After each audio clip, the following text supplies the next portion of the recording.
On the 14th of September 2015, a 37-year-old woman named Nicola Cross was home alone with her two young children.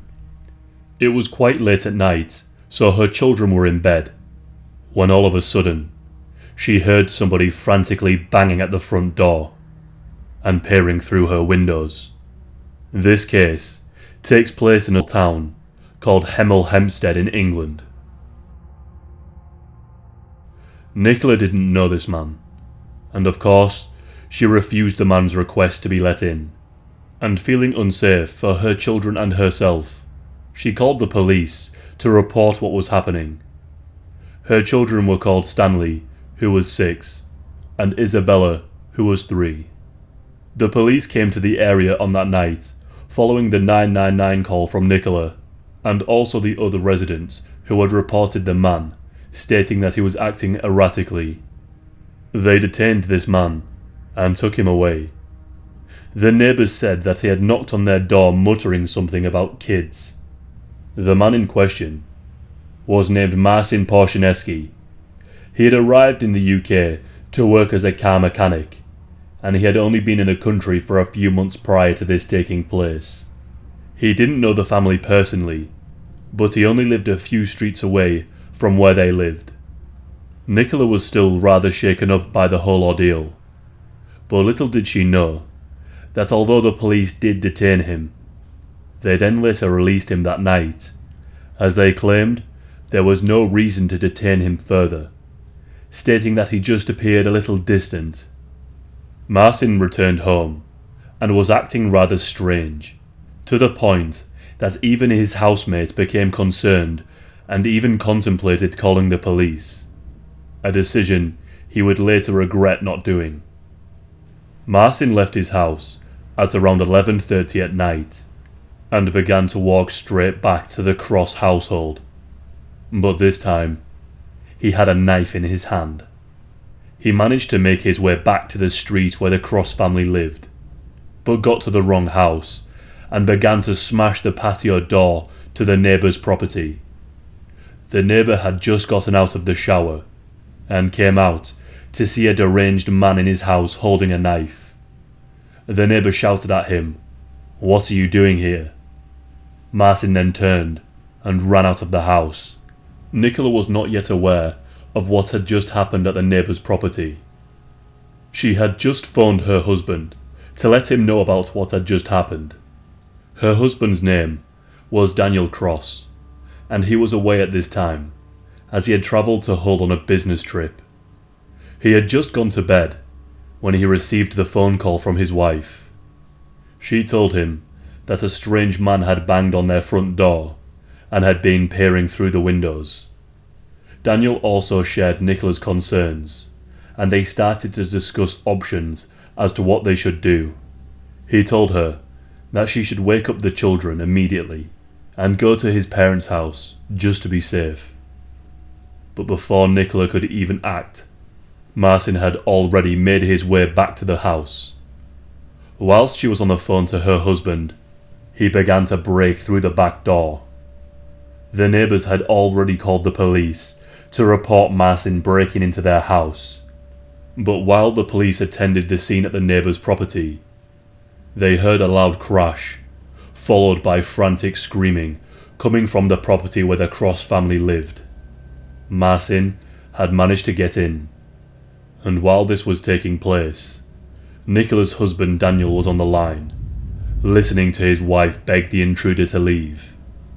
Daniel heard his wife saying, "Get out of my house. What do you want?" He then heard her scream and shout, "You don't need to do this." Then he heard the chilling voice of a man in the background saying, I do. He then heard an extremely loud scream. Then, silence. Marcin had taken another knife from the kitchen and stabbed Nicola 10 times. Reports indicated that she would have been killed seconds after the first stab from the blade. Nicola died that night, trying to protect her children from Marcin, as he was there to take them away. Her husband listened to the whole thing. He was 200 miles away at the time, completely powerless to do anything. I can't even imagine how helpless he must have felt to listen to his wife's murder on the phone and unable to do anything to protect the most important people in his life. After hearing her scream and then the silence, Daniel knew the fate of his wife. He later said in an interview that he was certain that she had been killed, but he had no idea if his kids were alive or safe. Daniel anxiously stayed on the line, hoping to hear the news that his children were safe. He then heard his children crying in the background. He now knew they were alive. The police had managed to get inside, and upon entering the house, they saw a small child downstairs, who said, "He has hurt my mummy badly." They then found Nicola upstairs, covered in blood, and a small broken kitchen knife in the bathroom. The police attempted to give her aid, but unfortunately, it was too late, and she was pronounced dead at the scene. The children were thankfully unharmed physically, but were traumatized by the events that occurred that night. Marcin was detained again for the second time, but this time for good. So I guess you're wondering, why would anybody do this? Well, Marcin had been hearing voices in his head, telling him that he needed to free some children that were in danger, or his own family would be killed back in Poland. There were traces of cocaine and cannabis found in his bloodstream. This could have potentially exacerbated his mental condition, as since the killing, Marcin has been diagnosed as a paranoid schizophrenic and has been detained in Rampton High Security Hospital. He had no previous mental health record, but it's thought that the voices in his head started around 2 years before he killed. His family were completely unaware that he had any mental health issues. A man who lived with him said he had become worried about his housemate's behaviour, as 3 weeks prior to the killing, he had not attended work for a week, and one night he found him sitting in the garden all alone in the dark. He, of course, though, didn't have any clue as to how severe his condition was, or what he would be capable of in the future. Marcin denied the murder charge, but did admit to manslaughter on the grounds of diminished responsibility in December of 2016, and he was sentenced indefinitely to a psychiatric unit. Daniel filed a complaint against the police officers, as they did not inform his wife that Marcin had been released after he was first detained. The investigators said that what the officers did that night was not misconduct, and the police were cleared of all wrongdoing. Daniel made several statements.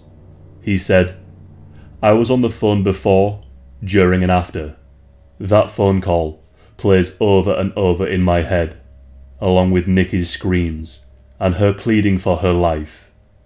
I will never forgive myself for not being there to protect her. I am totally and utterly heartbroken." He said that before his wife's death, his family life had been perfect, and they were together for 11 years, saying that they were totally in love. There is an interview on YouTube by Good Morning Britain, where they interview Daniel. It's an incredibly heartbreaking tragedy, and it's sad to see him relive it and tell the story of what happened to his wife that night. He also appeared on Channel 4's SAS, Who Dares Wins, just for anybody who wishes to watch more about this case. On a positive note, I found an article from 2018, which said that since the brutal murder of his wife of 11 years, Daniel has managed to find love again with a woman who works as a mental health specialist. He says she has been a huge positive influence on his children and himself, as she has knowledge of techniques to help his children through the trauma that they experienced. And he said that he will never forget his wife, that bravely tried to stop an intruder with 2 knives from harming their children. Hello everyone. If you enjoy this kind of content, then please share it with your friends and family if you think they will enjoy it too, as it helps the channel to grow massively.